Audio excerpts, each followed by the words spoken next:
Hello, everyone. Welcome to our second ever Educator's Corner. This is going to look a little bit different than the last one because we have a special guest joining us today, our Director Brianna Treleven. So hold on one second while I get our Instagram Live going because we are broadcasting from two different areas. And hopefully, here we go. Okay, so hello everyone. Again, this is the second ever Educator's Corner coming at you live from the Shaker Historical Society in Shaker Heights, Ohio. My name is Allison and I am the educator here at Shaker Heights, or at Shaker Historical Center. And I messed that up, but it's okay. So this is our second ever installment and we're going to be talking today about candles. So last time we talked about weaving and how to make a DIY tapestry loom out of cardboard and yarn. And today we're going to be discussing the history of candles and their importance to the Shaker community. The history of candles is quite an old one, as one could imagine. Candle making was developed independently by many different societies in world history. So it's difficult to attribute to just who or where the first candle was made and used. Today, we'll be mainly focusing on the Shakers and the refining and production of candles for use within their community. Starting us off with a guest appearance is our Executive Director, Brianna Treleven, who unfortunately the Instagram live feed won't be able to see her because it's being done through a Zoom meeting, and unfortunately Instagram Live does not like Zoom for whatever reason. So I hope that you guys are able to hear her, but if not, I will try my best after she's done speaking to kind of go over what the points that she has made are, and then we'll pick it back up from there. So without further ado, our Executive Director, Brianna Treleven. Hello, everyone. As Allison said, I'm the Executive Director. So before Allison dives into the history of candles and shows you how to make your own, I want to briefly talk about the significance of candles in Shaker society. So candles have long had significance representing enlightenment, peace, the light of God in many religions around the world, and that includes Shakerism. So Anne Lee, later known as Mother Anne, founded the Shaker religion, and several of her followers described her as holding the candle of the Lord. So it's not surprising that candles were not only used for practical purposes in the community, but also as symbols in their art. So the book Candleholders in America by Joseph T. Butler notes that candles and lamps were often featured in Shaker gift or spirit drawings. And I personally, one of my interests is Shaker art. I think it's beautiful and fascinating.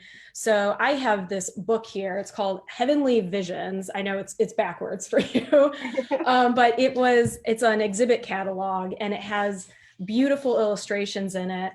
But I just we'll see if you can see them. So for example, this in the middle, underneath it, it's described as the candle of the Lord, which Mother Anne was said to have held. And let's see, we'll find another one. This one's a little harder to see. It's much smaller, but over here we have another little candle. So this book is full of illustrations that have kind of tiny candles and lamps hidden everywhere. And again, it's not surprising since we know that candles had a significance in the religion. But beyond that, the use of candles was largely practical. It was used to light living and workspaces.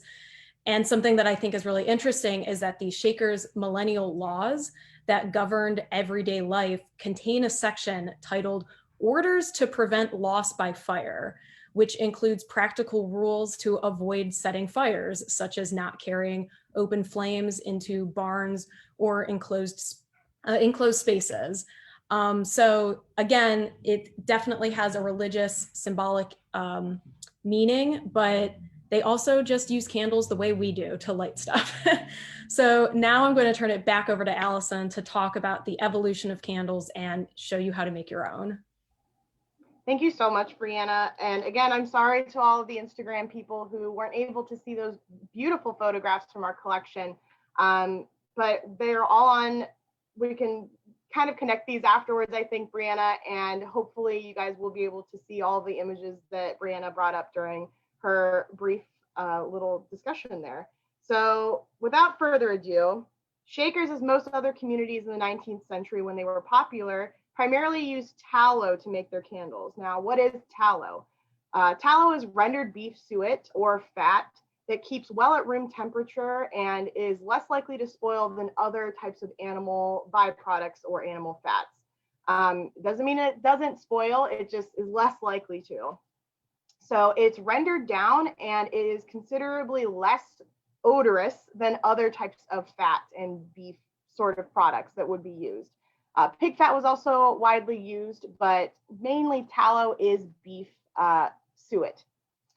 So these rendered fats and oils would be melted down, and then a strip of wick would be dipped into a hot vat of oil.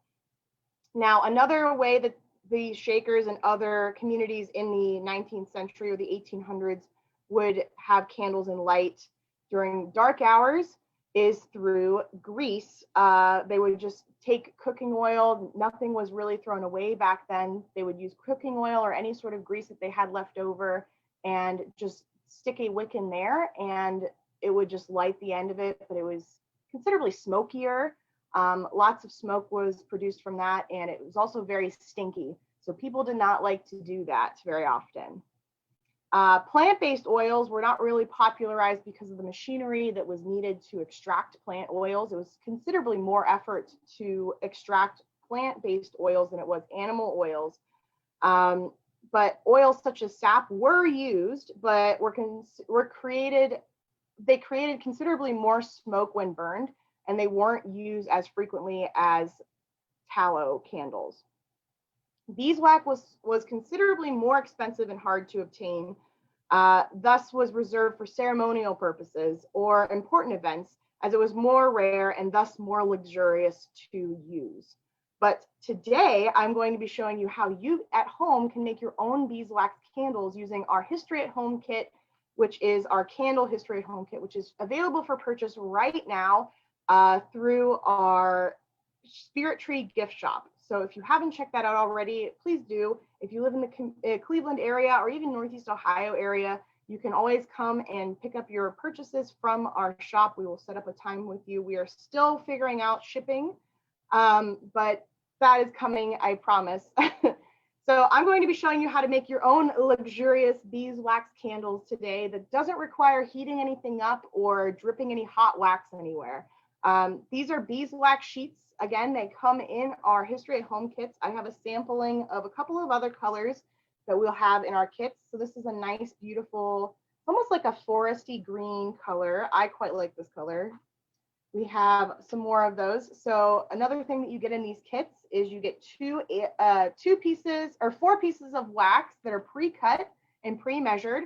So all you have to do is roll them up. And another thing to mention is that these will make 4 candles total. These kits make 4 candles, 2 8-inch candles and 2 10-inch candles. So just an FYI. So there's the green color. Then we have this really nice orangey color. It looks exactly like you imagine beeswax would look. A nice bright orange color. And then we'll have some more colors coming in as we get more kits, but we make them as people buy them, so just be aware of that. We will try to make sure that all kits have the same color in them, so then that way you aren't making a myriad of different colors unless that's what you like. So today I'm just going to be taking a piece of parchment paper that I've just cut before this. Not that you need, I just prefer to have a piece of parchment paper because I think that it makes cleanup a little bit easier in case it does happen to break, because these sheets are quite thin. So as you can see, they're very thin pieces and they're just pressed beeswax. And what you're going to do is, so there is a long piece of cotton wick and you're going to place it at the end that isn't kind of tapered. What do I mean by that? So you're going to place it this way, this lengthways, you can see. And don't worry if you missed this video. or if you perhaps joined late and you don't know what's going on, we're making some beeswax candles. And these are available for purchase in our gift shop. And we have an instruction card that comes along with them with step-by-step picture and written instructions. So if you're like, oh, I really want to do this, but I'm never going to remember this, that's okay. I'm the same way. So you're going to place it at the longer end of your taper. And then what you're going to do is the first roll I find to be the hardest, just because if your beeswax is going to crumble, this is probably where it's going to happen. And you're just going to carefully but firmly kind of roll. Sometimes it's just better to fold it in. You're just going to take your fingers, your thumbs, and just roll the edge so that way your wick is trapped in just a roll of beeswax. So if you can kind of see that, it's just a little fold over action there. And then from there, you're going to carefully roll it up on itself. So from the wick end, you're just going to roll it. I find that this sometimes goes easier if you have a little bit of a warmer house. You don't need to heat these up at all, but it's a little bit chilly in here today. I think it's around 70 degrees. Personally, I like my I like to be a little toasty at home, especially in the winter. So we'll just keep rolling this up. Once you get the hang of it, though, it's pretty easy. Now, you might encounter it will split when you're rolling it. That is completely normal. It doesn't mean that your beeswax is defective. It just doesn't like to be rolled in this way sometimes. Oh, perfect example. So my beeswax just split. I don't know if you can see that at the bottom there, but it just split open. And that's okay. We can fix that. So we're just going to pinch it together. And because it's going to be on the interior of the candle, it doesn't really matter because at the end we're going to roll it again and make sure that all of the wax that has split or has not split does not go anywhere. So we're just going to keep rolling this up. And this is going to be a 10-inch candle. So I like these because it's nice, especially now that we're all stuck inside and it's the winter time. It's difficult to go out, and maybe you just want something nice on your table or on your kitchen table, your kitchen island, or maybe you just want like a nice little thing for the kids to do, or you want to make something for a grandparent, a neighbor. These make great gifts, and you've made them yourself, and they're really nice and high quality. They just make something really nice and special for someone in your life. You can even have these as like a special date night candle, maybe. Be nice. Prop it up and have your spaghetti. I'm imagining like a Lady and the Tramp style. Can you tell I've been watching a lot of Disney movies lately? Okay, now it's splitting again at the end here, but I'm not worried about it because we're going to kind of roll it again, and you're never going to see the split anyways. That's the really good thing about beeswax, is that even though it splits frequently, it's a very forgiving wax to work with. Okay, so before I go any further, I want to show you just how uneven this is when you first start it. So you can see there's a really big split down the side. It's kind of split at the top, but I'm just going to kind of push it together with my fingers and then roll it gently but firmly. A little bit of the wax fell off. It is very brittle. It's worth knowing that this is very brittle wax.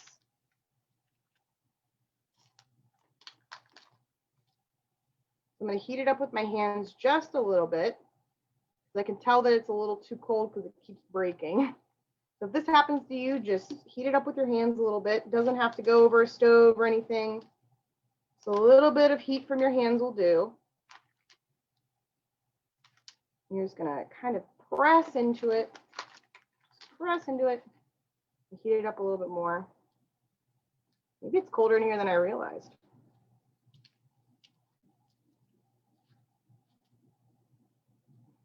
But the tapering looks great. So just to show you what the top looks like, it's got this weird sort of almost Art Deco-y style situation going on here.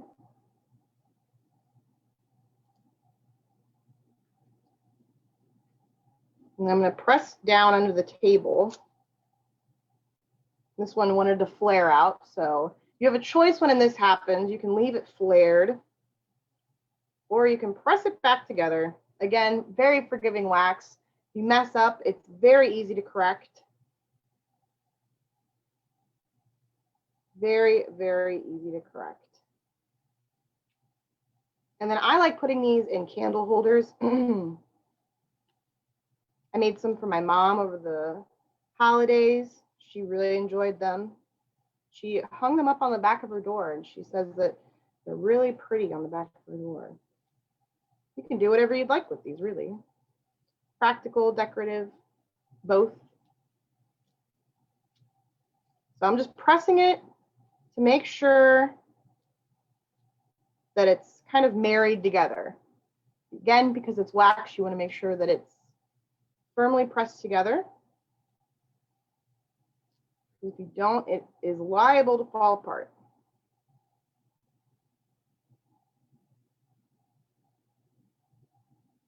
And there you have it. There is your candle. It's a really nice candle. Again, this is a 10-inch candle.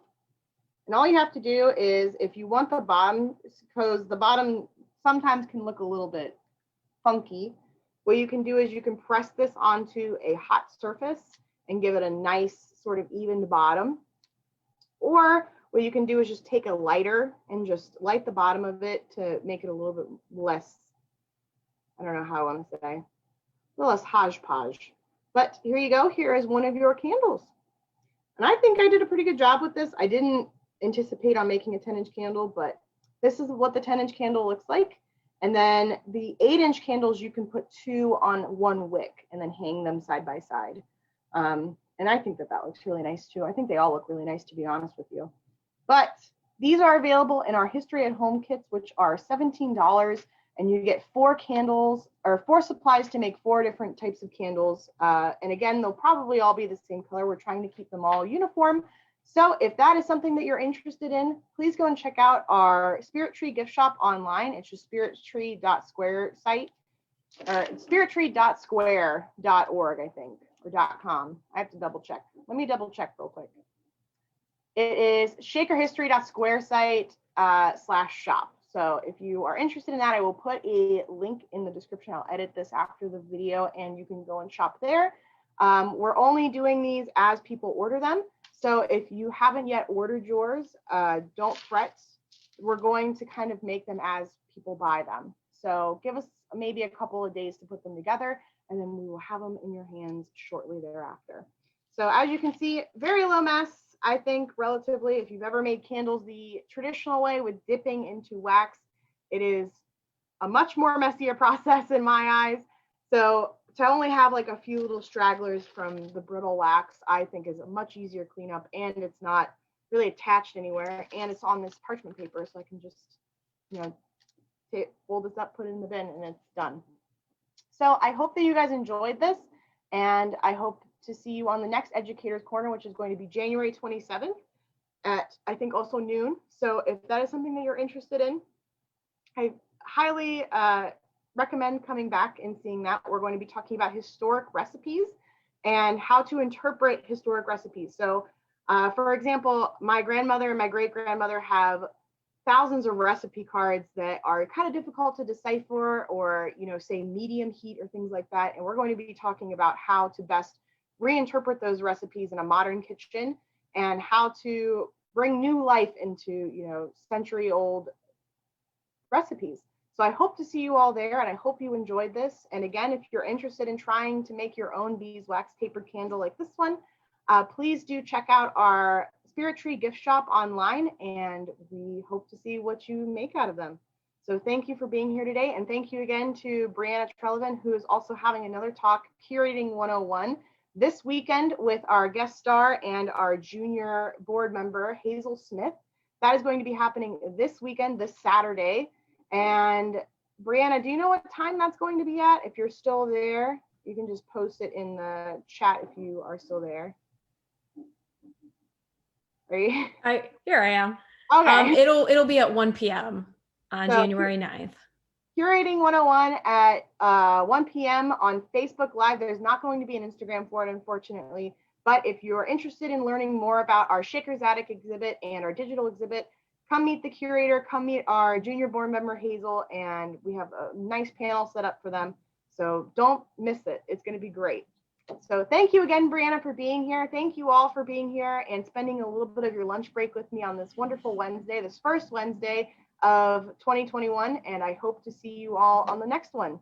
Thank you again, and we'll see you later. Bye.